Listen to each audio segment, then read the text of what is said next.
আসসালামু আলাইকুম রহমতুল্লাহ বরকাতুহু। তে বন্ধুগণ, আশা করি আল্লাহ পাকের রহমতে সকলেই সহি সালামত আছেন। তে কবি গাজ একাসাল ইউটিউব চ্যানেল 017140885009 এর পক্ষ থেকে আপনাদের সকলের প্রতি রইল একান্ত আন্তরিক শুভেচ্ছা ভালোবাসা। তে বন্ধুগণ, এখন আপনাদের সামনে যে বয়ানটা রাখবার চেষ্টা করব, বয়ানটার নাম হলো সহজ প্রসবের মহা চিকিৎসা। বুঝতে পারতেছেন আপনারা কি বললাম? সহজ প্রসবের মানে মহিলাদের সন্তান হওয়ার সময় যাতে আর ওই ক্লিনিকে নিয়ে ওই কেটে বের করতে না হয়, সার্জারি না করতে হয়, সহজেই জানি হয়ে যায়, এমনি হয়ে যায়, তার সহজ চিকিৎসা বা মহা চিকিৎসা। বুঝলেন না?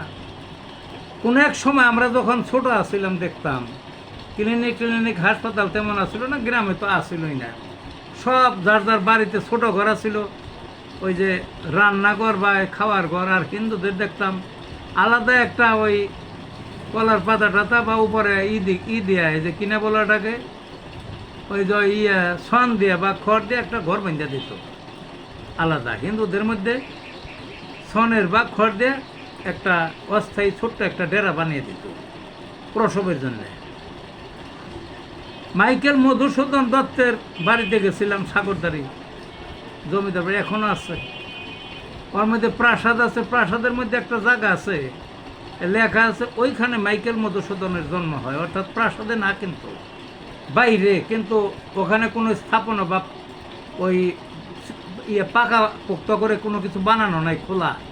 তাহলে বোঝা গেল ওখানেও একটা অস্থায়ী সন দিয়ে বা যা দিয়েই হোক একটা বানিয়ে দিয়েছিল, বোঝা গেল এগুলো নাই এখন। এইগুলোই ছিল চিত্র।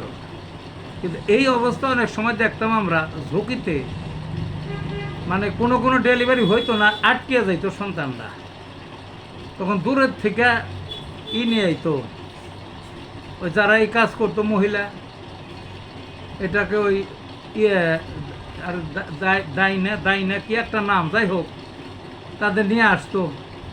কতটা সাকসেস হয়েছে, কত মারা গেত, বুঝলেন না? তাহলে কি ভয়াবহ সেই দিন ছিল। অনেকক্ষণ থেকে মারা যাইতো এবং অত্যন্ত কষ্ট হইতো।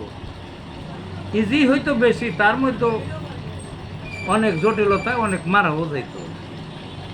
কিন্তু আর বর্তমানে কি, বর্তমানে গ্রামে শহরে সব জায়গায় সব ওই ক্লিনিক হাসপাতাল ওখানে নিয়ে যায়। সরকারি তাই একটু দাম কম, কিন্তু অবহেলা। আবার যেগুলো বেসরকারি প্রচুর টাকা লাগে, প্রচুর টাকা লাগে, এবং ওইদিকে জায়গাটা কাইটা দেয়, পেটটা তল পেটটা কি একটা বিশ্রী কাণ্ড না, দেখছেন নি? কিন্তু হোমিওপ্যাথিতে যে আর এত সুন্দর চিকিৎসা আছে মানুষের জানা নাই। আগেও ছিল এই চিকিৎসাটা, হ্যানিম্যানের যুগের থেকেই ছিল।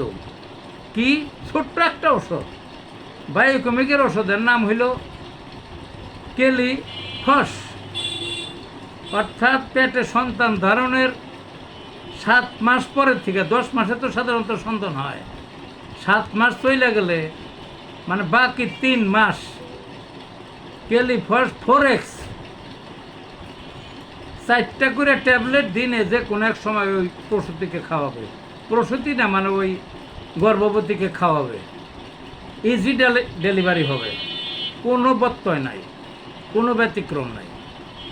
আবার কেউ যদি এই ওষুধটা না খায়, আবার হাসপাতালেও নিল না কাটানোর জন্যে, জটিলতা আটকে গেল, এইরকম যদি হয় তারও ওষুধ আছে।